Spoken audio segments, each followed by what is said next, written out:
Et bonjour, je vous remets un petit traité, 1 million d'euros de bon matin. Ah bah ça fait plaisir bon matin. Moi je vous explique, je suis youtubeur. Est-ce que vous connaissez YouTube? Oui. Donc je fais des reportages dans la rue spécialement envers les jeunes. Et je vois que vous êtes jeune. Ouais, à peu près. C'est ça. Vous avez quel âge? 23. Ça va, vous rentrez dans Ça ma va, oui. catégorie, alors c'est pas très long, vous allez voir. Parce que je me suis aperçu d'une chose, qu'on ne parlait jamais de cela. Le sujet risque de pas plaire, mais c'est la mort. Et on y va tous.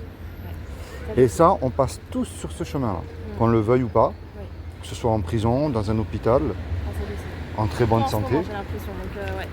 Ça s'arrête puisqu'on va mourir. Mais la grande question moi, que je pose aux jeunes aujourd'hui, qu'est-ce que vous croyez après la mort? C'est ça moi le sujet. Est-ce que ça s'arrête? Est-ce que ça continue? Alors moi je suis musulmane déjà. D'accord. Donc j'ai déjà... Enfin, je sais pour moi que ça va continuer après. C'est pas le vide, c'est pas le néant. Ouais, d'accord. Donc moi ça va, je suis un peu informée par rapport à ça. Donc, Très bien. Donc, après c'est mes croyances. Donc, bien sûr. Que c'est pas donc vous croyez en Dieu aussi. Oui, bah oui. Et vous croyez au paradis Oui.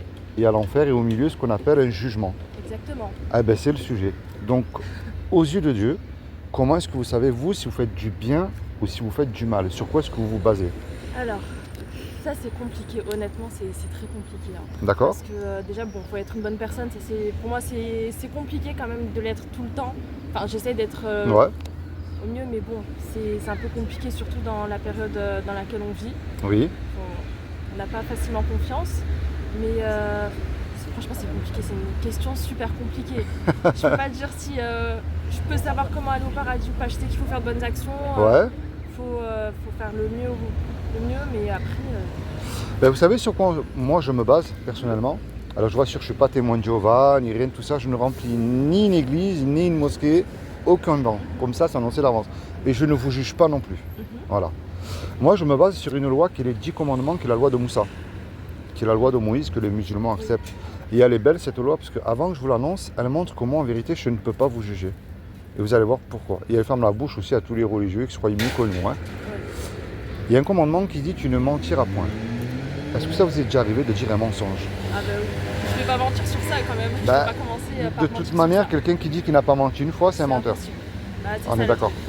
Il y en a un qui dit tu ne voleras point.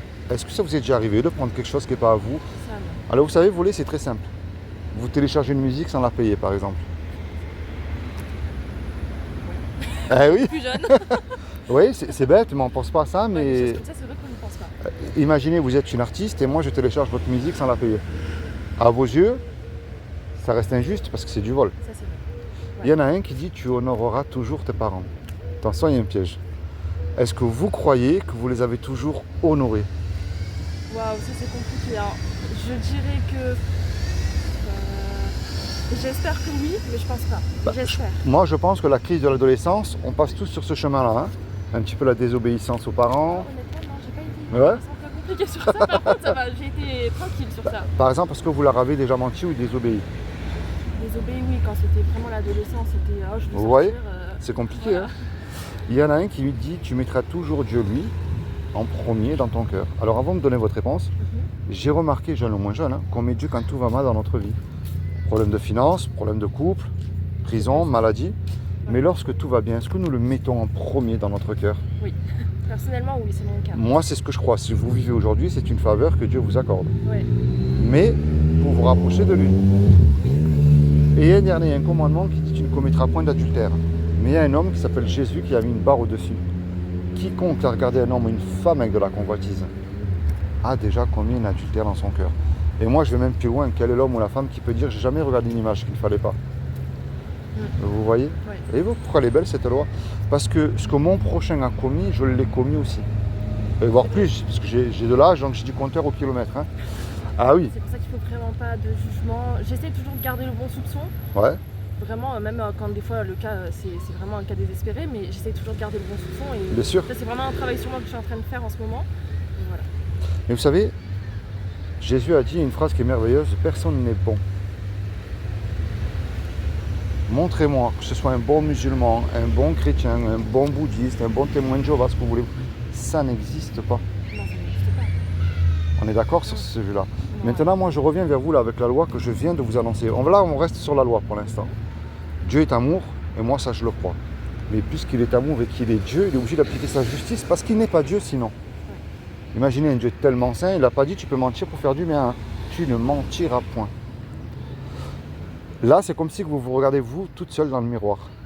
Est-ce que à ses yeux vous êtes coupable ou innocente là sur la loi? Ah, pour moi, je suis innocente totalement. Enfin, innocente, pardon. Ouh là là, coupable. Coupable. Coupable. Ouais, elle fait peur.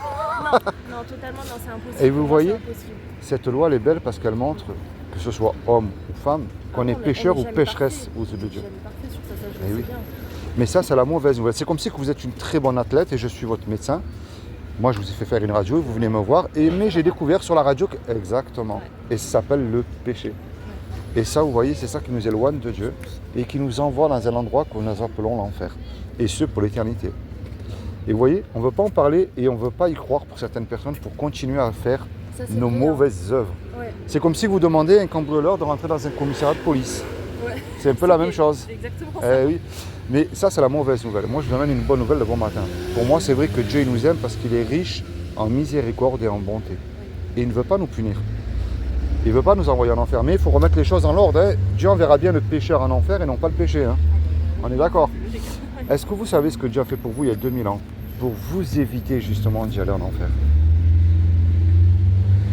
Honnêtement, Est-ce que vous avez déjà lu le Coran? pas entièrement. Pas entièrement, d'accord. Ouais, pas entièrement. Alors moi, je vais vous expliquer ce que je crois moi. Et j'ai lu le Coran. Il y a quelque chose qui m'a scotché. Alors déjà, je vais vous raconter une histoire. C'est l'histoire de France. Vous pouvez faire vos recherches hein, si vous êtes étudiante. Je regarde là au cas où, parce que j'ai un rendez-vous à pile pour ça. Il y a ce que le Coran appelle les gens du livre, c'est-à-dire les chrétiens de l'époque. Pour moi, chrétien, c'est pas celui qui a une croix autour du cou, forcément. Non. C'est quelqu'un qui est C'est pas forcément une soumis, voile, voilà, ça, mais- à son ça, on est livre. d'accord. Eh bien, si vous étiez, vous, une chrétienne, à l'époque, en France, vous savez, le catholicisme prenait énormément d'ampleur dans le monde entier. Et ils étaient tous soumis au pape. Mais ils se sont aperçus qu'il y avait un problème parce que les chrétiens de l'époque étaient soumis à leur Dieu seul et à leur livre qu'ils mettaient en pratique dans leur vie de tous les jours. Et pour moi, c'est ce que je crois fortement dans mon cœur. Lorsque nous suivons Dieu, ses voies et ses commandements, Dieu nous bénit en toutes sortes de bénédictions. Et il nous ouvre des portes qui sont merveilleuses aussi. Et ces chrétiens-là, bon, c'est moi qui résume un peu aujourd'hui, travaillaient à la mairie, Dieu les bénissait en fait. Mais ils se sont aperçus que les catholiques de l'époque, oulala, ceux-là, ils ne sont pas soumis au pape, ils vont nous causer du désordre, du problème. Qu'est-ce qu'ils ont fait? C'est qu'ils ont envoyé des soldats qu'on appelait les dragonnades dans les maisons de chaque chrétien. Alors vous étiez une femme, avec le respect que je dois, vous violez devant votre mari. Ça, c'est l'époque. Prenez vos enfants, les mettez dans un couvent pour les forcer à devenir catholiques. Et puis, votre mari, parce que c'était un chrétien, on le mettait dans une prison qu'il y avait sur Toulon ou Marseille. C'était un grand bateau à rame qu'on appelait les galères et ils étaient attachés aux pieds avec une chaîne. Et lorsque le bateau était à quai, on va dire comme une semi-liberté, ils avaient le droit, les criminels, de sortir du bateau pour travailler, pour gagner de l'argent. Et le soir, ils revenaient au bateau. Tous, sauf les gens du livre, tellement qu'ils avaient la haine envers ces gens-là. Mais dans ce bateau-là, il y avait quand même ce qu'on appelait des musulmans turcs. Parce que musulman, pour moi, c'est pas le vendeur de drogue ou le terroriste. Ça veut dire soumis à Dieu. C'est quelqu'un qui est pieux, humble, qui aime son prochain. Ah ben alors ces musulmans, c'était un honneur pour eux d'aider les chrétiens de l'époque. Ils leur faisaient passer des bibles de cachette, de l'argent pour manger, du courrier familial. Mais au péril de leur vie, hein, parce que s'ils se faisaient attraper, on les battait à mort avec une corde trempée dans du sel qu'on appelait la bastonnade. Et ça, vous pouvez faire la recherche, c'est l'histoire de France. Et je me suis dit, mais alors pourquoi Dieu aurait permis qu'il y ait une deuxième religion, qui est l'islam? Et j'ai compris que c'était pour contrer le catholicisme, qui prenait énormément d'ampleur dans le monde entier. Puisqu'à l'époque, en Syrie, en Palestine, dans tous les pays un peu musulmans, il y avait des chrétiens à l'époque. Hein. Et j'ai lu le Coran et j'ai trouvé un chemin, un passage secret qui emmène au paradis. Et à l'entrée de ce paradis, que vous le vouliez ou pas, il y a un homme qui s'appelle Jésus. Là, il va y avoir un problème, vous allez me dire. Non, après, je sais que Jésus, c'est aussi un de nos prophètes. Donc, c'est pas quelqu'un qu'on ignore aussi dans notre religion. Oui, Mais, je sais. Je vais vous expliquer ce que je crois et je vais vous poser deux questions. Moi, alors ce que je crois, ce qui est impossible à l'homme, ne l'est absolument pas à Dieu. Montrez-moi une chose que Dieu ne pourrait pas faire. Rien. Parce qu'à partir de rien, il a créé quelque chose. Et que nous, avec toute l'intelligence, et attention, on n'utilise pas la capacité de notre intelligence, hein. Allez créer un grain de sable à partir de rien. Et Dieu le fait ça. Et c'est ce que je crois moi, Dieu, a envoyé un homme qui s'appelle Jésus, il y a 2000 ans. Et il a dit quiconque croit. Il n'a pas dit d'allumer un cierge, de prier Marie, de suivre un pape, non. Quiconque croit que Jésus est ressuscité du royaume de mort le troisième jour, il aura la vie éternelle à mes côtés. Alors je sais que les musulmans, ils y croient en Jésus. Ils savent qu'il est vivant et qu'il va revenir. C'est très bien, mais moi je me base pas sur l'homme, sur la parole de Dieu.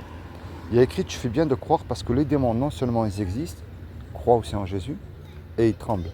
Ils savent ce qui va leur arriver. On va dire de ce côté-là, ils sont beaucoup plus humbles que nous. Moi, le but de ma démarche envers vous, avant de vous poser la question, je vous donne ma réponse.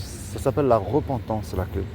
C'est-à-dire que je vais voir énormément de gens dans la rue, jeunes ou moins jeunes, je leur dis de vous repentir de vos péchés, mais avec foi. Non pas de se tourner vers un homme, parce que un pape, un pasteur, un rabbin, un imam, ça reste des hommes, ils peuvent se tromper, hein.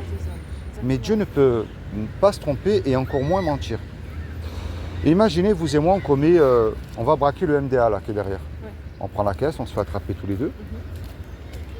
Le commissariat nous conduit devant le tribunal et le juge il nous dit, voyez tous les deux, je vous laisse le choix. Ou vous me déposez 1 million d'euros de caution sur la table, ou je vous envoie tous les deux 30 ans en prison. On n'a pas l'argent parce qu'on vient de se faire attraper. Ouais. Et puis vous et moi, on ne peut pas revenir en arrière et effacer le mal qu'on a commis. Et on ne peut pas dire, comme certains jeunes ils disent aujourd'hui, monsieur le juge, sur la vie de ma mère, je ne recommence plus, laissez-moi partir, vous êtes bon, miséricordieux. Ça ne marche pas ça. Le juge il va dire, je suis peut-être bon, miséricordieux, mais moi je ne veux rien savoir. Vous me payez la caution, vous partez en prison. On se regarde tous les deux, on ne sait plus quoi faire. Mais il arrive tout à coup un homme qu'on ne connaît pas et qui rentre dans la salle. Et cet homme-là, il ne nous connaît pas, mais par amour pour nous, décide de donner l'argent au juge. Imaginez-vous dans l'action, le juge il est satisfait, il nous libère. Mais maintenant, cet homme vient se présenter en retour devant vous. Qu'est-ce que vous allez dire à cet homme-là, sincèrement? Je ne sais même pas si j'aurais accepté l'argent, honnêtement. Il n'a pas donné à vous, il a donné au juge. On a le droit de refuser. Ouais. mais imaginez. Et ne rien devoir à la personne, mais bon, j'irai le voir et lui dire pourquoi. Ben vous avez très bien répondu. Vous voyez cette image que je viens de vous donner, moi? C'est ce que je crois, c'est ce que Jésus a fait pour vous il y a 2000 ans sur la croix pour vos péchés. Quand je dis pour vos péchés, parce qu'il y a écrit, c'est Jésus qui l'a dit lui-même, je suis le seul chemin pour aller vers le Père et personne ne passe par moi. Imaginez, dans n'importe quelle religion, on dit que Jésus était un prophète. Mais je vais vous laisser réfléchir sur ce point-là. Un prophète n'a pas le droit de juger le monde. Et pourtant, Dieu a remis tout jugement entre les mains de Jésus. Posez-vous la question. Pourquoi? Pourquoi il est vivant? Pourquoi il est né d'une mère, mais il n'a pas de père? Or que chaque prophète, chaque apôtre est né d'une père et d'une mère. Alors moi, honnêtement, tout ce qui est niveau religion, j'aime pas trop m'avancer dessus. Je sais, il y en a que... Je suis pas vraiment super informée sur le sujet. Oui. Je sais juste que voilà, je sais que j'y crois. Je me suis quand même informée bien un sûr. peu oui. partout. Mais je sais pas non plus la science infuse. Et ça, c'est compliqué. Alors, honnêtement. Vous savez, il faut être simple. Pour moi, je vais employer le mot, je ne veux pas être dur, je mets toutes les religions dans le même sac. Comme ça, je ne fais pas d'exception. La religion nous dégoûte de Dieu parce que ce sont les œuvres des hommes qui s'accaparent ce créateur, parce que s'il y a une création, il y a un créateur, hein, pour dominer sur les êtres humains. Ça, c'est la religion. Vous devez faire comme si... On vous impose, en fait, si vous voulez. Mais Dieu, c'est tout le contraire de ça. Ce qu'il veut, c'est marcher avec vous toute seule. Vous bénir, vous aider. Vous êtes en couple, il veut vous aider dans votre couple, dans vos études. Oui, c'est ça qu'il demande. Et mes deux questions, c'est ça. Est-ce que vous devez lire l'Injil, qui est l'évangile, et est-ce que vous ne devez pas croire? Je vous ai dit que les démons, ils croient en Jésus. Obéir à Jésus.